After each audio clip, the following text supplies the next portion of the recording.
Hello everyone, हमारी आज की क्लास है फैक्टर्स एंड मल्टीपल्स पे, गुणनखंड और गुणज पे। सबसे पहले डेफिनेशन देख लेते हैं कि गुणनखंड या जिसको फैक्टर्स इंग्लिश में कहते हैं वो होते क्या है। फैक्टर को हम डिवाइजर भी कह सकते हैं या हिंदी में हम कहते हैं उसको भाजक भी कह सकते हैं।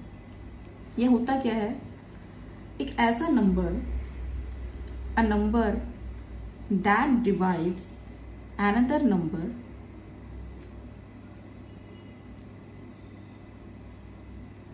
leaving no remainder। एक ऐसी संख्या जो किसी दूसरी संख्या को पूरी भाग कर दे, पूरा डिवाइड कर दे। एक ऐसी संख्या जो किसी दी गई संख्या को पूरा भाग कर दे, मतलब कि शेषफल ना बचे,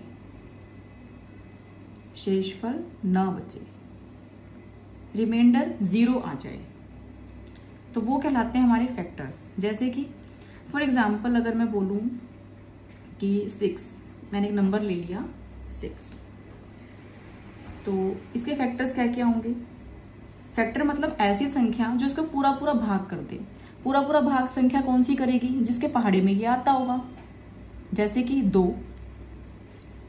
जैसे कि 6 जो है वो 2 के पहाड़े में आता है। कितनी बारी पे? 3 बारी पे। तो रिमाइंडर कितना बचा? 0। ये तो होता है शेषफल। तो 2 ने 6 को पूरा भाग कर दिया, तो 2 क्या हुआ, इसका एक फैक्टर हुआ। 6 का एक फैक्टर 2 हुआ।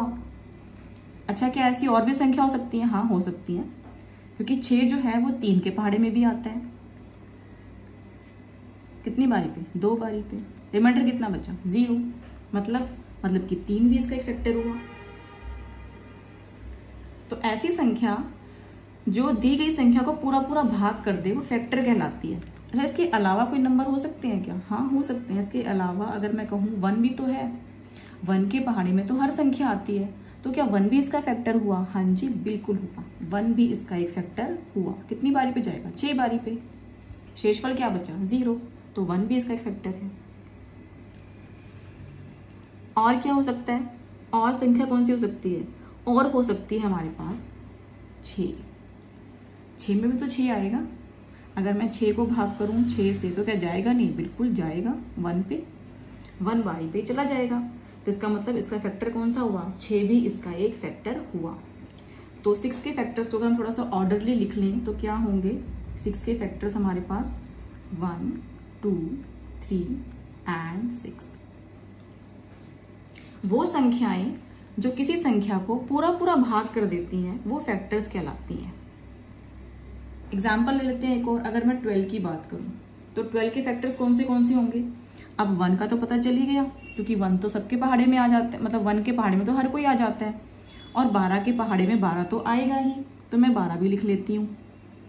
अब और संख्याएं चेक कर लेते हैं। तो 1 के बाद क्या आता है? 2। क्या 2 के पहाड़े में 12 आता है? हाँ, आता है। इसका मतलब 2 भी उसका एक फैक्टर हुआ। क्या 3 आता है? क्या 3 के पहाड़े में 12 आएगा? हाँ, आएगा। 3 के टेबल में भी 12 आएगा, तो 3 भी इसका एक फैक्टर हुआ। क्या 4 के टेबल में 12 आता है? हाँ, आता है, तो 4 भी इसका एक फैक्टर हुआ। क्या 5 के टेबल में तो आता नहीं है 12? हाँ, नहीं आता। 6 के में आता है? हाँ, 6 के में भी आता है, तो 6 भी इसका एक फैक्टर हुआ। 7 के में आएगा 12? नहीं आएगा।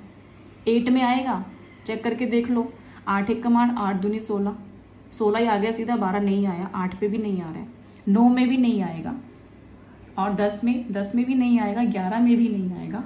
उसके बाद सिर्फ हमारे पास 12 ही बचा। तो अगर फैक्टर्स की बात करें, 12 के फैक्टर्स कौन से हुए? 1, 2, 3, 4, 6 and 12।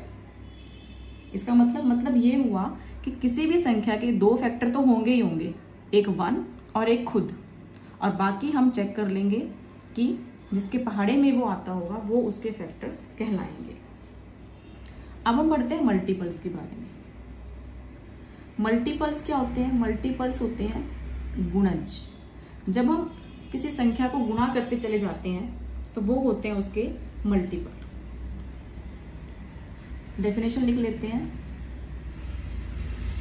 A multiple are the numbers you get when you multiply a certain number by an integer। किसी पूर्ण संख्या से जब आप किसी दी गई संख्या को गुणा करते हैं, किसी संख्या को किसी पूर्ण संख्या से गुणा करने पर प्राप्त संख्या गुणज कहलाती है। जैसे कि मैं 5 ले लूं सपोज। अब हमें निकालना क्या है, हमें निकालने हैं 5 के मल्टीपल्स। हमें क्या निकालने हैं, 5 के मल्टीपल्स। तो 5 को अब लिखा है कि नंबर को मल्टीप्लाई करेंगे इंटीजर से, पूर्ण संख्या से। तो 1 से स्टार्ट करेंगे। 1 से करने पर कितना आएगा 5, 2 से करने पर कितना आएगा 10, 3 से करने पर कितना आएगा 15, सिमिलरली 4 से करने पर कितना आएगा 20 एंड सो ऑन। तो ये सारे क्या हैं, ये सारे हैं हमारे पास मल्टीपल्स। किसके, 5 के। ये है 5 के मल्टीपल, क्योंकि हमने 5 को मल्टीप्लाई किया है इंटीजर से, 1 2 3 4 जो काउंटिंग नंबर्स होते हैं हमारे, उससे। अगर 3 के निकालें तो 3 के multiples 3 into 1 3, 3 into 2 6, 3 into 3 9, 3 into 4 12 and so on. तो ये सारे क्या हैं, ये हैं मल्टीपल्स ऑफ 3, और ये चलते रहेंगे। तो आपने क्या कंक्लूड किया, हमने ये कंक्लूड किया कि multiples are infinite in numbers. Multiples are infinite in number. अच्छा, हमने फैक्टर्स की तो बात करी ही नहीं कि फैक्टर्स कितने होंगे। अभी करेंगे उसके बारे में भी बात कि फैक्टर्स कितने होंगे, कैसे पता करें, क्योंकि मल्टीपल्स तो इनफाइनाइट है।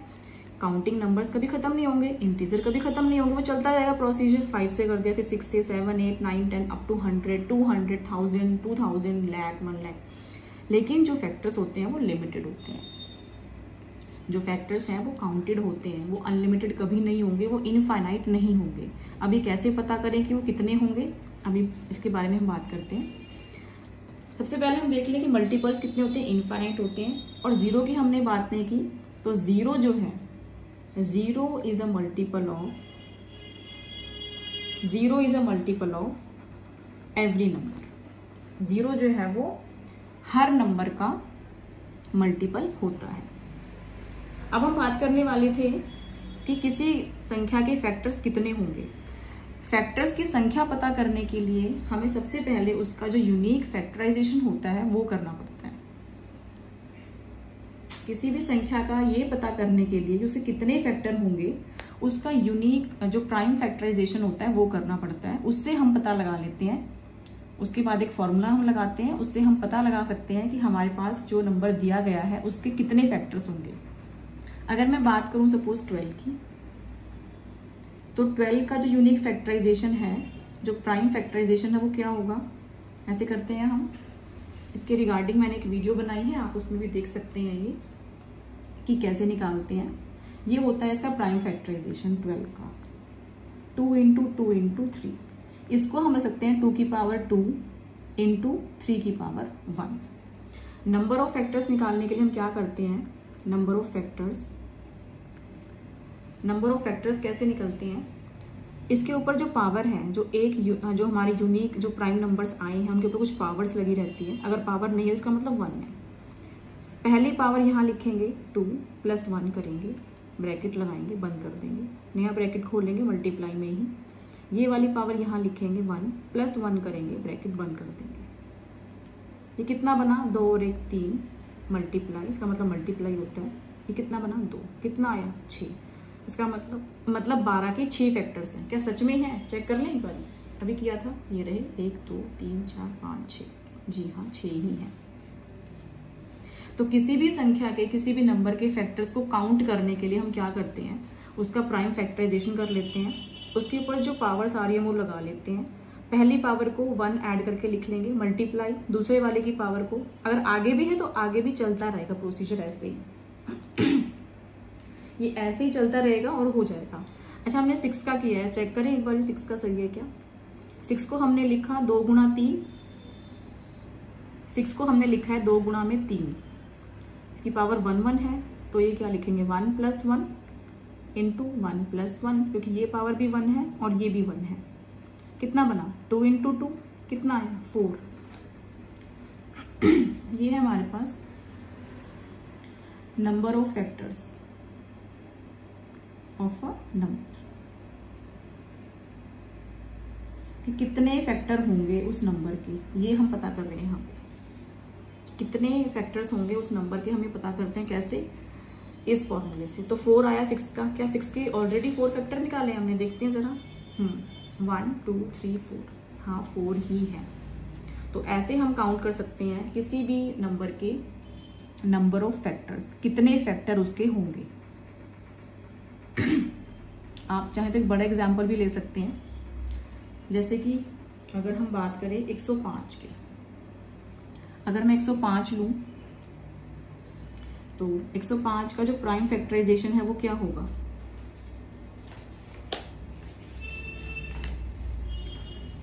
एक 105 का प्राइम फैक्टराइजेशन है हमारे पास, आप करके देखेंगे तो आपके पास आएगा 5 3 7,